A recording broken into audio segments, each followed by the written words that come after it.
Taoiseach the Independent Audit of Hip Surgeries at Children's Health Ireland and the National Orthopaedic Hospital CAPA is damning. It makes for devastating reading for parents and families who are caught up in this scandal.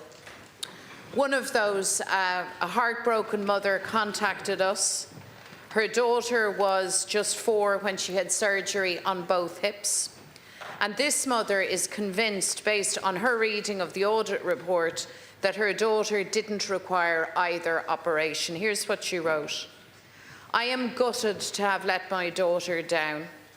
I'm the person who's supposed to protect her. I'll have to live with that. After her operation, I'll never forget what she said to me. I didn't ask to come here, Mammy. She walked into that hospital but had to be carried out. Learn how to walk again, night after night for weeks, screaming and crying from muscle spasms. Thank God she's now back to herself, but I have no doubt that she will have those memories for life. And I have no words left, only tears."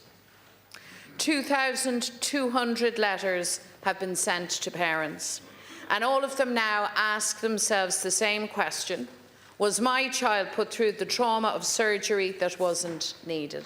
Taoiseach, you had said that the response to this scandal would be to put the children affected and their parents first. But yet, families heard of the publication of the audit through the media. They weren't provided with a copy before it was published. Parents also report that they're being fobbed off by the hotline set up to deal with their queries. And last night, parents received their first communication from the hospitals since this audit was published. A very blunt, very insensitive letter inviting their child to an appointment and written in bold stating that only one parent can attend. Who do these people think they are, treating distressed parents like that? At a meeting on Sunday evening, parents expressed anger naturally and also deep, deep concern about the independence of review and assessment processes from CHI. They ask, how can the very organisation that presided over this scandal have any involvement in any review?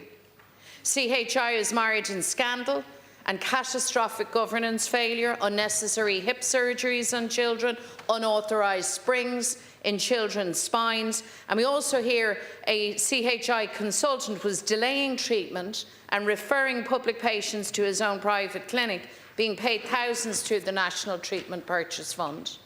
The failure of government to immediately establish and put beyond any doubt the absolute independence of all of the expert panel has led now to a real fear amongst parents that this will be largely in-house within CHI.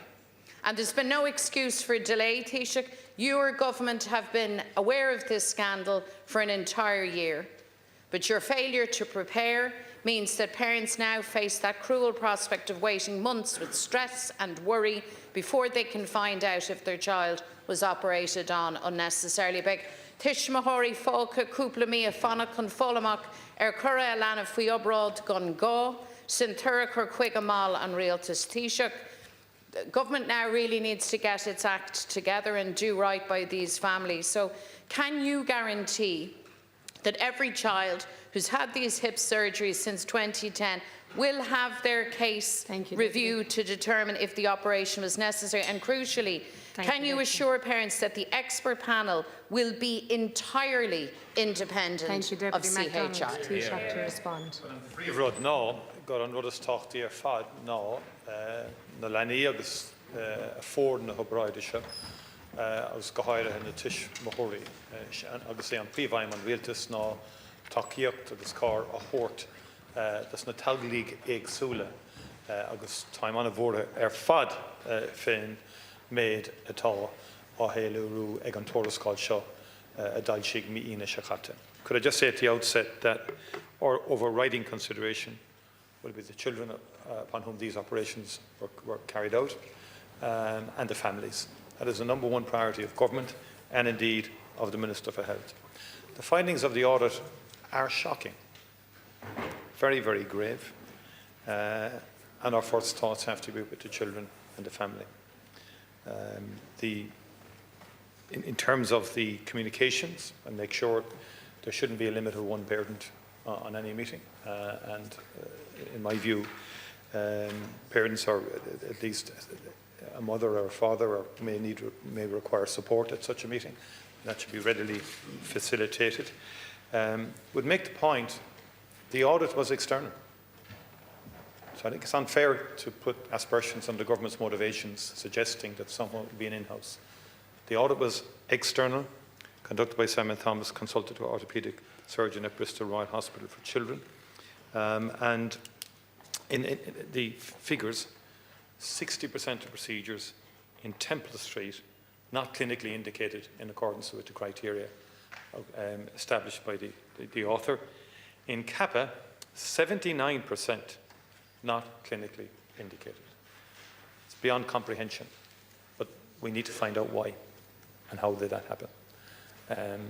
But the most immediate priority has to be the follow-up for the families. And the individualised letters have been sent out by CHI and by Kappa.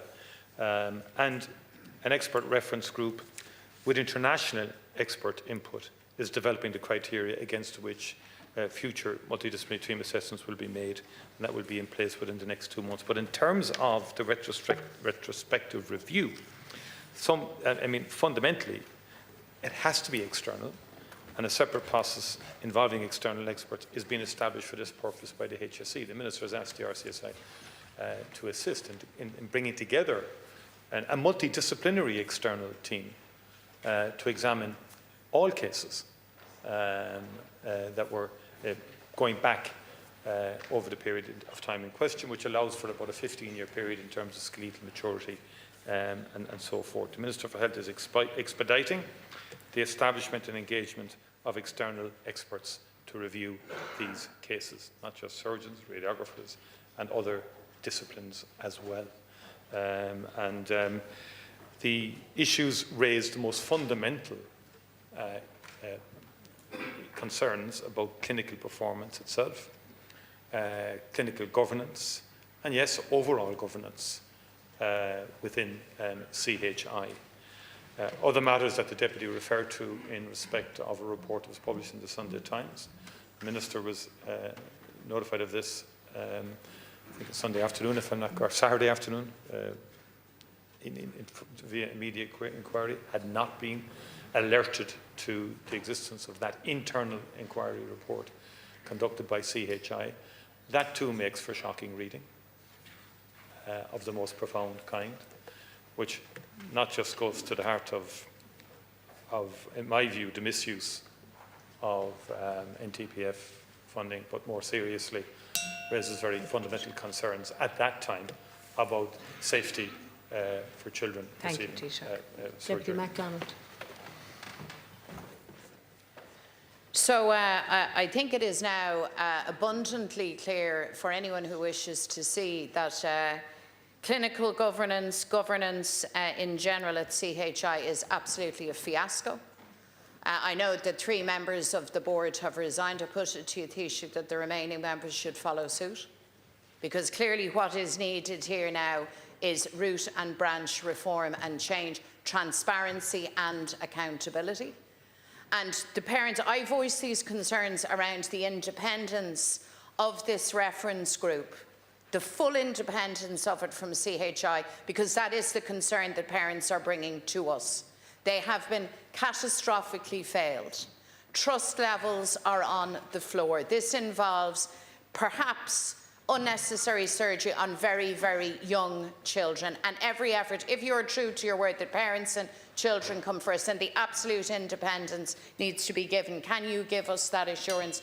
Can you assure us also, Taoiseach, that every child who had surgery since 2010, that every single case will be independently investigated and reviewed? So the immediate priority is the clinical follow-up and care of patients who've undergone this surgery. And this does represent a very fundamental and serious breach of trust. the most fundamental breach of trust. And as I say, there will have to be further investigations in terms of why this occurred and how it was allowed to occur. And in terms of the retrospective look back, I've said it will have to be externally done, involving multidisciplinary teams to make sure that that independence and that confidence is in the process from day one. I will make the point, of course, that 98% of the procedures and surgeries within Crumlin were clinically indicated. And I would also make the point there are many very good, high-quality people working in CHI generally too. That should be acknowledged. But there are very basic issues of clinical governance, clinical leadership and clinical performance, and indeed overall governance of the hospital that are clearly raised and emerge from this situation.